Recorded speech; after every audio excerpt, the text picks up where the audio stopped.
at midnight, the Democrats followed through on their threat to shut down the United States government. As we speak here this morning, there are hundreds of thousands of federal workers who are getting their furlough notices.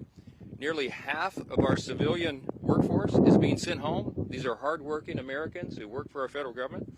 Our troops and our Border Patrol agents will have to go to work, but they'll be working without pay. Food assistance, veterans benefits, and vital support for women and children are all coming to a halt. Now, thankfully, President Trump is trying to mitigate the damage as much as possible. His administration is working to limit the harm to the American people, but the longer this goes on, the more pain will be inflicted because it is inevitable when the government shuts down.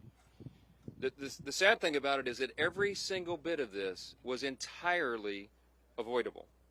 Democrats could have worked with us in a bipartisan manner to avert this unnecessary and very harmful shutdown, but instead, they did something that is rather shocking to us.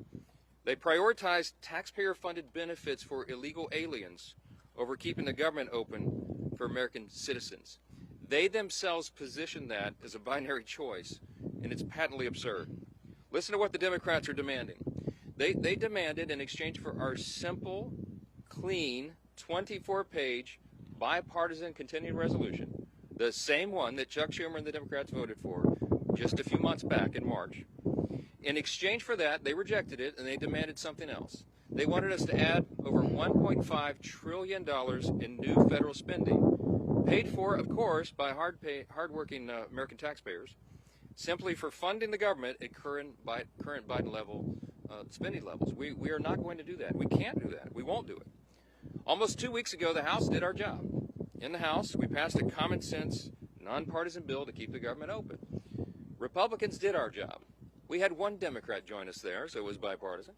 But every other Democrat in the House voted to shut the government down. And last night, 44 Democrats in the Senate did the same thing. This is a clean resolution. It would simply buy Congress a few more weeks, 7 weeks, to finish the job. Why do we need that time? So that appropriators in both parties can finish their work. They've been restoring regular order. They've passed 12 separate bills out of committee in the House, and the Senate has done its work as well. 3 bills of the 12 passed in each chamber. They don't line up exactly, so there's a conference committee constituted, the first time in years that that's happened. We just need more time because we ran out of clock at the end of the fiscal year, September 30. This is very important to note. Democrats themselves have voted to pass a clean bipartisan CR just like this 13 times in the last few years. During the 4 years